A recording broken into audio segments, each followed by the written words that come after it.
This is so awkward for me to start and to end. Hi. So, my last two videos have been kind of like basically me just talking to the camera, and that's fine because like I said, there's nothing else for me to do, which makes this video kind of ironic. So, I kind of wanted to give you guys a few ideas on hobbies that you can start doing right now because I know a lot of us are bored in the house. So I have came up with 8 hobbies that I do that has helped me as a student teacher, and I know will help me as a future teacher. Okay, so the first hobby suggestion that I have for you, it's a common one. It is bullet journaling. I started bullet journaling when I started university, and so I've had this running bullet journal that I've had for the last 4 semesters now. I had tried to bullet journal at least 3 or 4 times prior to me finally getting into the habit of journaling, and I'm not gonna lie, I felt pointless like just journaling when I didn't really have things to plan.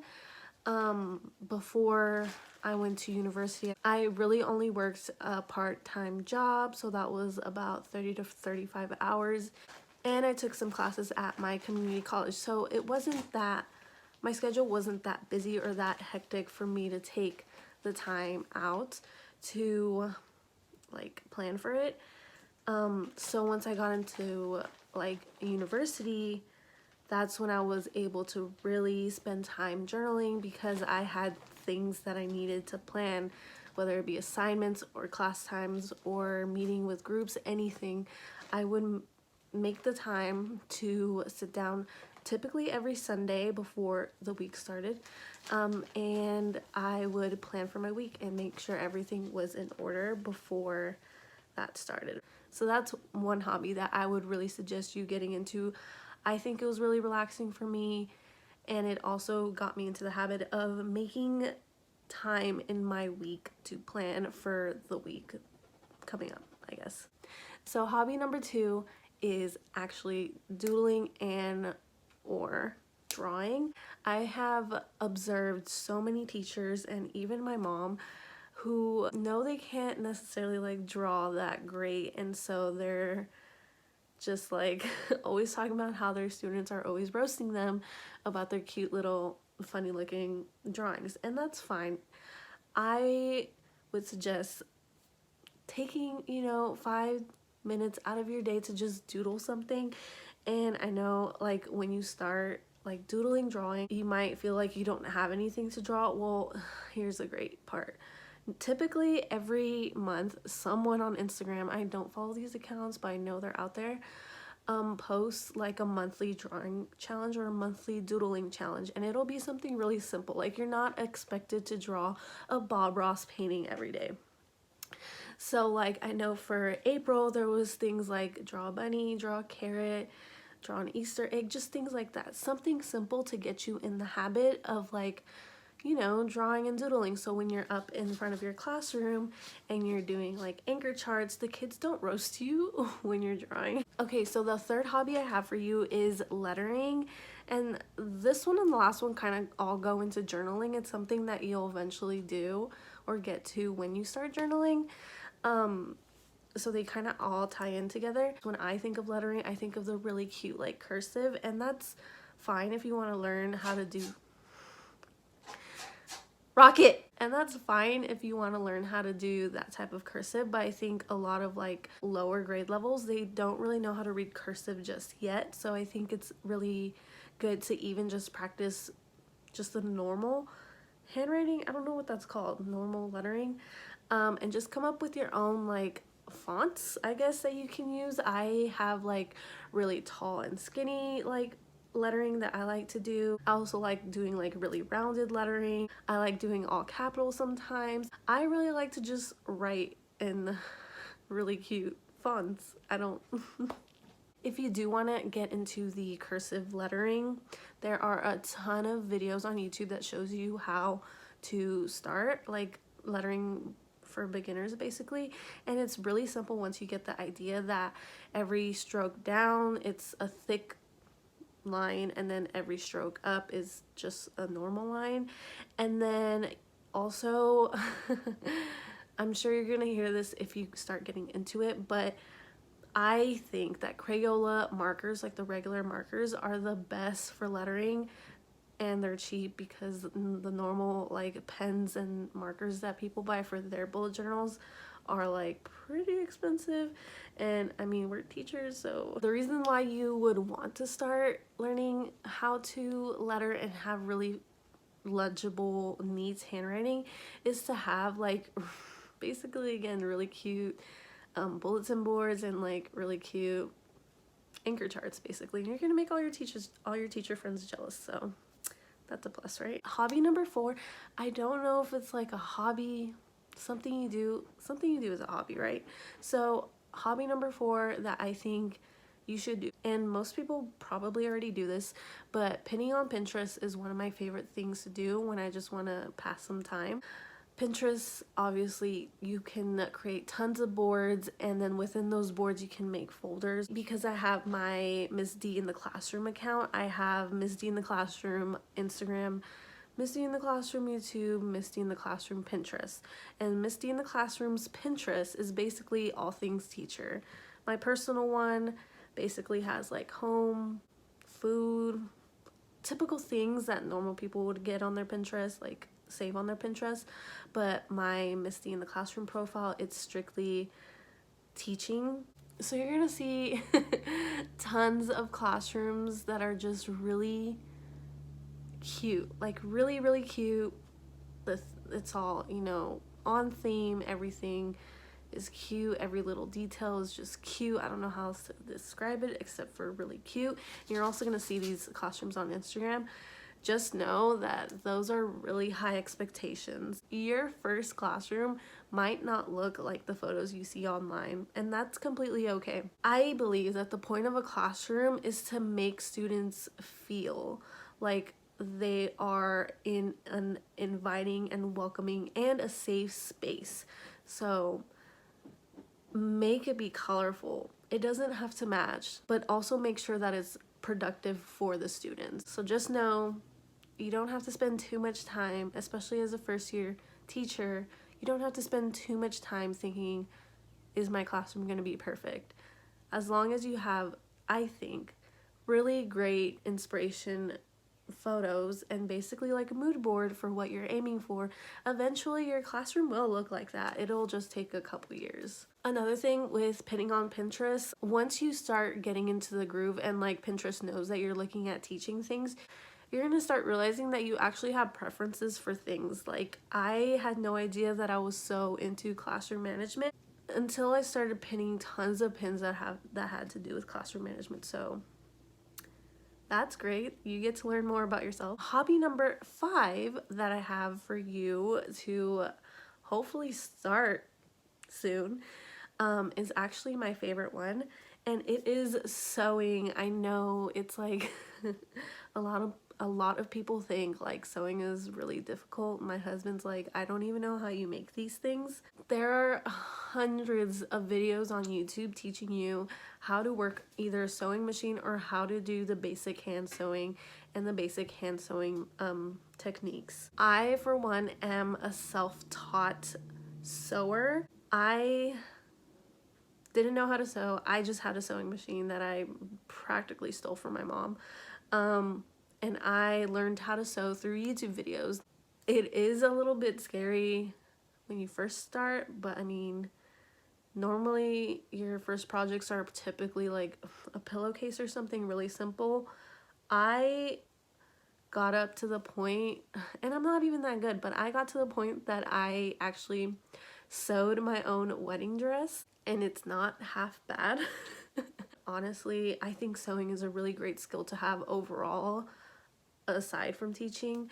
Whenever I need something, I just sew it. I save tons of money that way. Every sewing project that I've had is actually for my animals.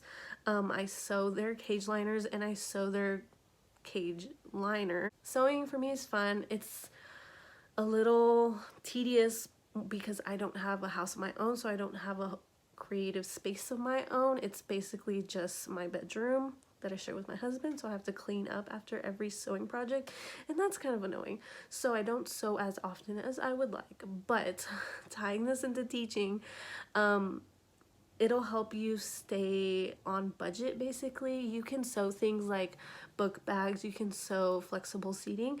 I've actually seen this video that the Sorry Girls did on their channel where they sewed some floor poofs, and I think my future students would love them. So I am definitely might start making those this summer if I could ever get to a craft store.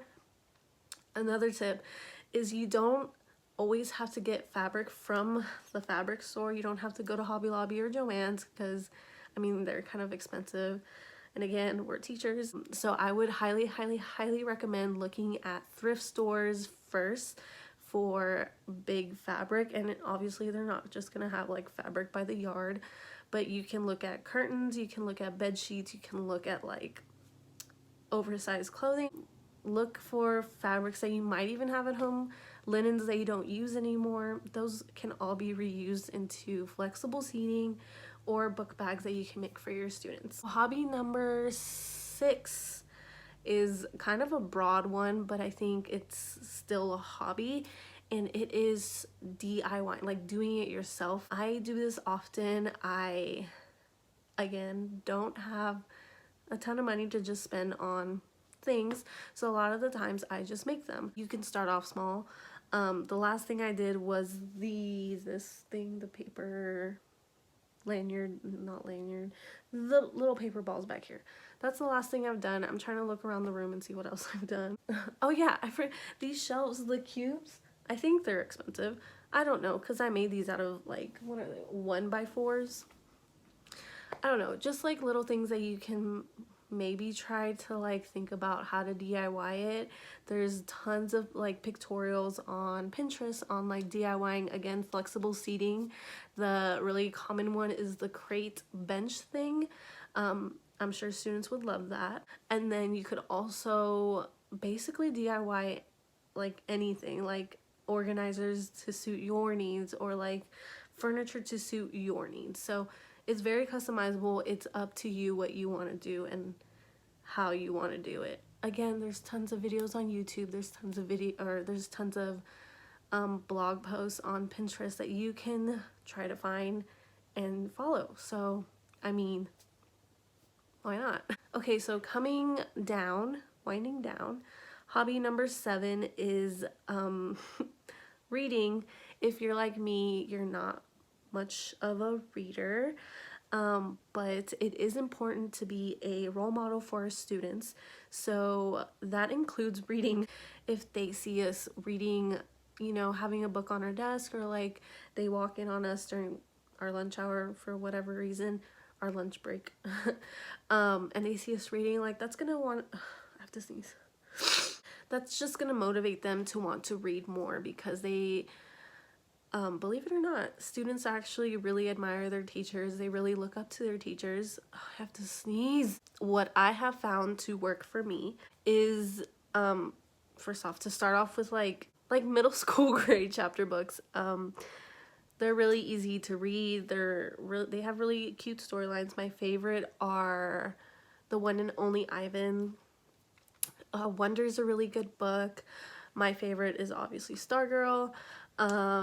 All those typically have read alouds on YouTube, or if you have Audible, you can just listen to someone read it like someone reading it. And that really helps me, because I am the kind of person that reads something, immediately forgets what I've just read and had to read it all over again, and get stuck in the cycle because I can't focus. I found that someone reading it to me, although very elementary, really helps me focus on the story rather than just the words. So that's something you guys should look into.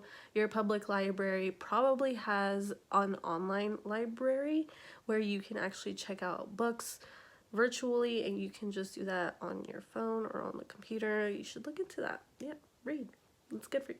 Lastly, the last hobby that I think that you should get into is to relax. It sounds really silly to say that you should take up the hobby of relaxing, but I'm talking about like meditating and like doing yoga and things like that that really help you to just focus on your breathing and relax. People say that the first year of teaching is typically the most stressful one of your teaching career. So if you're a student teacher now, it could be a good idea to get into the habit of at least meditating once a week, once a day, whatever you would like to, whatever will fit into your schedule. If you're already a teacher, or maybe you're about to be a first year teacher, or maybe you just finished your first year of teaching, maybe meditation worked for you. Hopefully meditation will work for you.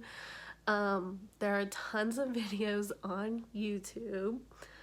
Can you tell what I do with my spare time? Just browse on YouTube on how they're basically like guides to help you breathe. And it's not that you need help breathing, it's more of like focusing on something to help you relax. And so yeah, there's tons of videos on YouTube. I'll link a few down below. Yeah, I think spending time to decompress, is that a word? To just let go of everything is really important, especially as a teacher, because especially like right now, I know teachers are really stressed out right now, and any little thing could help. So yeah, look into meditating and hopefully maybe doing yoga, because with yoga you kind of feel like you're doing a little bit of exercise, I think. I don't know. So yeah, those are 8 hobbies that I do that you should look into, that you could possibly be doing right now, because you probably clicked on this video because you have nothing else to watch, because same. That's all I have to share with you guys this week. I don't know, I really wanted to give you guys something more content, I don't know, like something that will help you, that I have found to help me. So yeah, bye. Have a good day. I don't know how to end these, like what do you say?